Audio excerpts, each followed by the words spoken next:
Hi, this is Scott Miller. Welcome to my Top Performance blog. Today I have the pleasure of speaking with Heidi Brattland, a Norwegian psychologist who's been doing some really interesting work that I have been chomping at the bit to talk about. But until today, we couldn't because the article and the research results that she's been laboring over for the past several years weren't accepted for publication, but now they are. Hi, Heidi. Hi. So thanks for speaking with me today. No problem. Thanks for having me on your blog.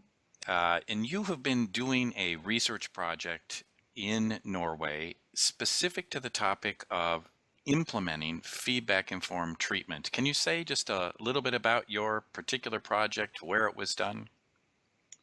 Yeah, this is connected to the Tiller Feedback Project, and it's named after the hospital mental health center where it takes place.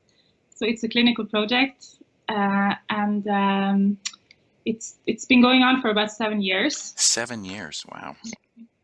It started with a group of clinicians deciding to start using FIT, and we decided to study how it affected the way that we work with our clients as well.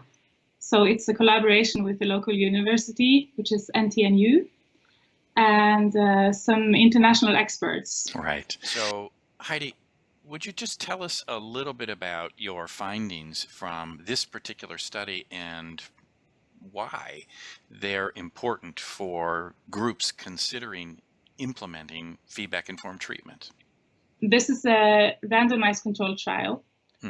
And we recruited people who were referred for outpatient treatment at the mental health hospital where I work. They would have to be pretty distressed to be able to be treated there.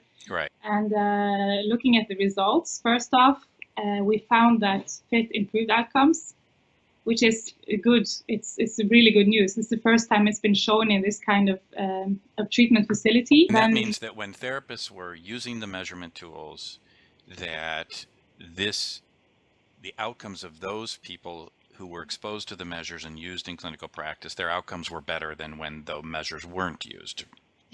Yeah, when the therapists used FIT, the measures, clients were 2.5 times more likely to benefit from treatment than if they not use these measures. This isn't just some small amount of, it sounds like a clinically significant change as well. Yeah, it was. Yeah. And because we had been going on for so long, like I said, we were able to look at whether the difference between clients treated with and without FIT changed over time or was stable throughout those years. And what we found was that in the beginning, FIT didn't really add anything to treatment as usual. But 4 years later, clients treated with FIT benefited a lot more than those not treated with FIT. So there was a time effect. There was a change in the effect over those 4 years. How do you explain that? But my explanation is that we just got better at using it. Okay. And what's interesting about this finding as well is that it was not explained by individual therapists getting better, because we had some turnover. We had some therapists quitting and others starting in those years. But it was more, what mattered was how long the clinic as a whole had been working with FIT.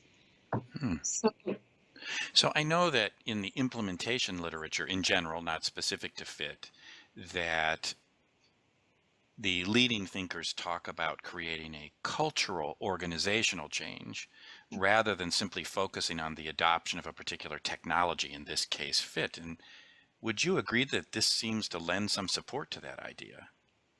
Yeah, it seems to lend some support to that idea. And can you put your finger, Heidi, on anything in the culture that you would say shifted that might be accounting for these kinds of results? What's different at your particular treatment center 4 years on? But I think one of the things is just learning how to use the measures. I mean, they're so simple to administer, but finding a way to implementing them with every individual client, in my experience, takes some more time and improves with experience and with supervision. So that's one of the things. And another thing is attitudes towards them. because in the beginning we had a lot of discussions about whether or not to use them. And then at some point it shifted to discussions about how do we use them, to maximize their effect. So I find that attitudes have changed over time, and I think that makes a big difference. And it seems as if then keeping the implementation process going long enough is a critical part of getting the effect from using routine outcome measures in practice.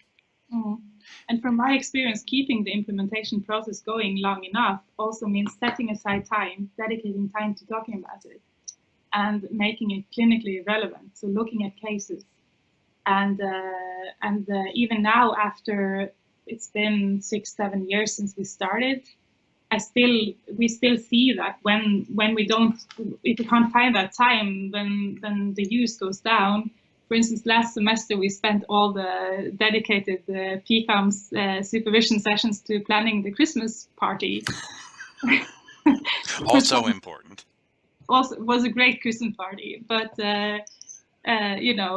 after Christmas, I think the use of FIT or the enthusiasm for FIT is markedly less. So Heidi, is there anything that I haven't asked about that occurred in the study or that you're currently thinking about that might be important for people to know? I don't know if it came across strong enough that the importance of implementation. Implementation matters more than who the client is and more than who the therapist is. What mattered in our study, at least, was how much time and effort and dedication we had given into finding a way of using these measures that made sense within our setting. And it took a lot of time and effort and dedication. We kept at it for 4 years.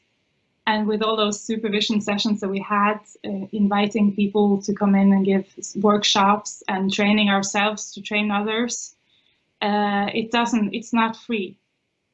And so we would like there to be a simple solution to how to help more people.